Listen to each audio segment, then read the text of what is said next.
The Future of American Orchestras, a discussion of the problems and prospects facing American symphony orchestras, their music, and their audiences' expectations.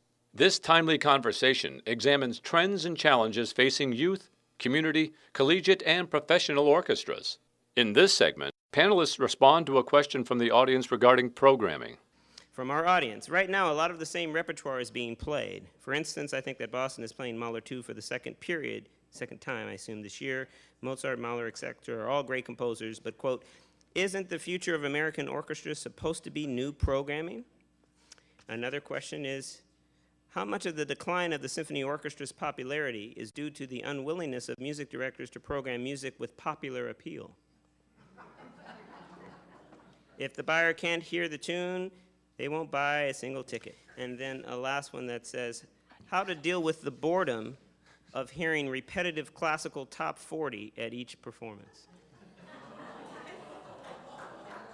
Such is the diversity. It's like my weekly mailbox. In 1993, when the then American Symphony Orchestra League had its annual conference, it's now the League of American Orchestras, a gentleman got up to speak, and he spoke about programming. And I have a very good memory. Conductors are in the memory business. We're like elephants. And this gentleman said, it's very important for conductors, music directors everywhere, to stretch their audiences without breaking them. The speaker was Henry Fogel.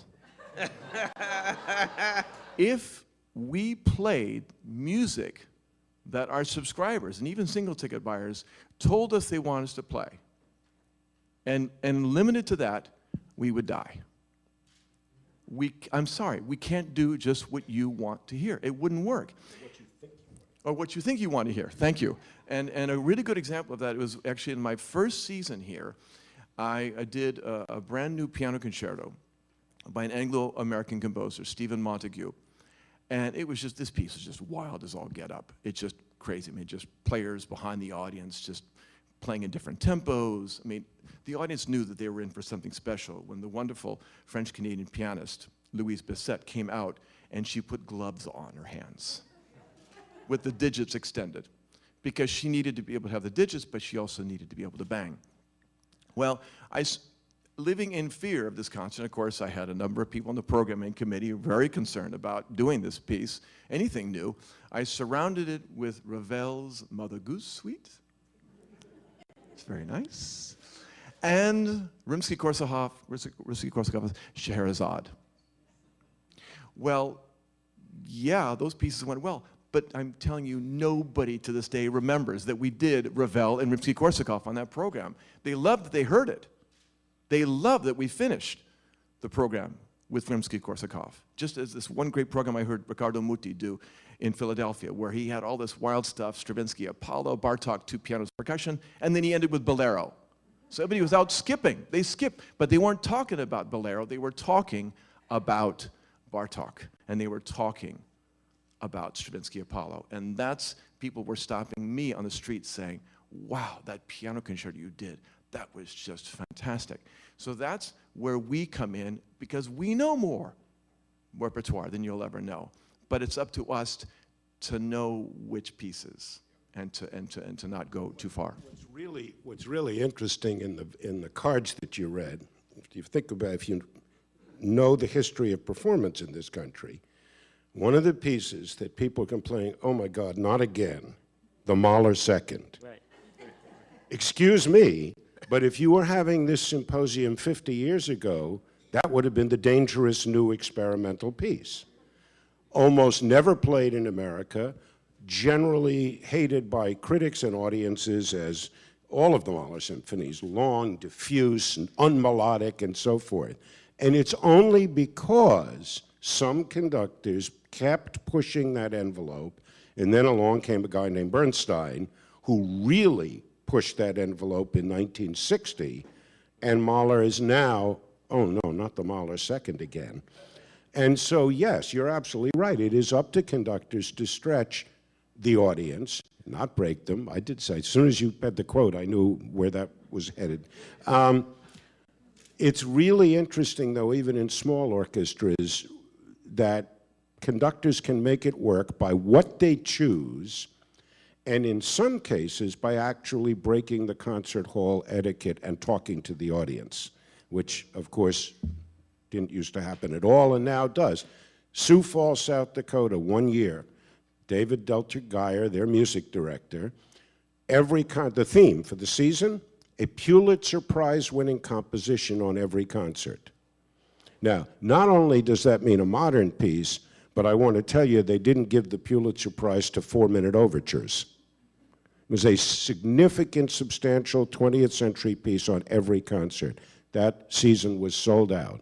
He picked the pieces wisely, and he spent 2 or 3 minutes at the beginning of the concert helping the audience, actually using musical examples with the orchestra on stage, not using musical jargon, the kind of lectures that you had to give to different levels. He figured most people won't know George Crumb's Ancient Voices of Children, which is one of them, but he had already developed the trust of the audience over the years that the season was sold out, as most of their seasons have been, and was a big hit.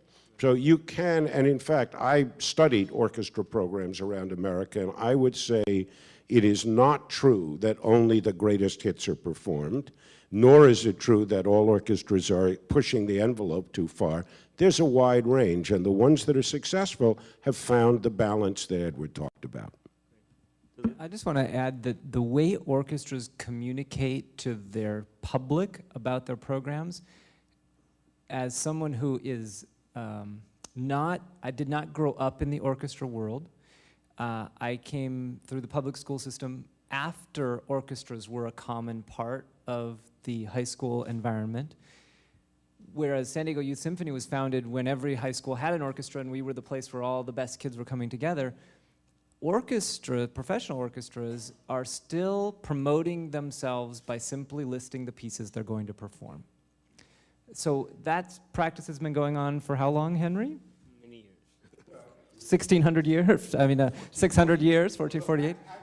So I've been telling my colleagues in San Diego that are complaining, oh, we're not selling tickets. And I say, you know what? Ticket sales is like an indicator species in an ecosystem. The spotted owl in Northwest is not dying because someone's out hunting owls. It was dying because there was a loss of habitat, a loss of the environment for it. The same thing has happened in American orchestras. American orchestras aren't struggling with ticket sales because great music isn't being written. It's because those orchestras aren't connecting with their communities in a way, they aren't meeting their community where they are. At that time in Boston, the community was completely satisfied with just getting the dates and coming to the concert. That's not the way the world is anymore, and orchestras aren't figuring that out fast enough. Yeah, but it's also more complicated because in those days in Boston, they gave far fewer concerts because they were underpaying their musicians. When you only need a smaller number of people to fill your concert hall, you don't have to market it. It's in the 60s and beyond when we began to say, you know what, these guys deserve a good living wage. Oh, well, 2 concerts a week in a 22-week season isn't going to do it anymore. We need to get more paid revenue, which means we actually need to sell our product to people who might not know what it is. And you're right, we still haven't figured out how to do that. There's so many people that say that they do not like classical music, and yet they go to a football game or a baseball game and they hear, what, Liszt Hungarian Fantasy No. 2? Yeah, I like that. Are they Rossini, William Tell? I don't know the name of it, but I like that. It's amazing how many people don't like classical music and yet do. Well, of course, there's a whole question of why pieces like that have now been relegated to pops concerts. And that's one of the things that I think is wrong with our field, is we've taken the lighter music that when it was written, there were actually no such thing as pops concerts. But you ask a serious conductor, why don't you do an Enesco-Romanian Rhapsody? No, that's for pops concerts. And what we've actually done is taken some of the fun out of concerts and made them all serious intellectual experiences.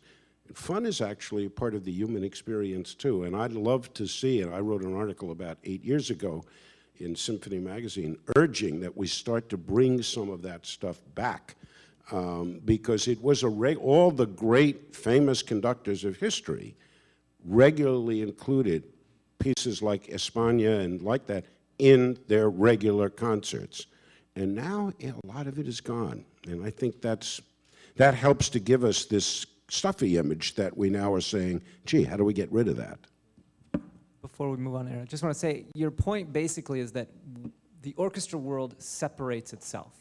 And so people love music, end of sentence. We as human beings love music. It's part of our brain's DNA, and however it gets defined ends up creating barriers quite often. If you can join me in a round of applause for each member of our panel: David Cizak, Luke, Edward, Janet, Henry.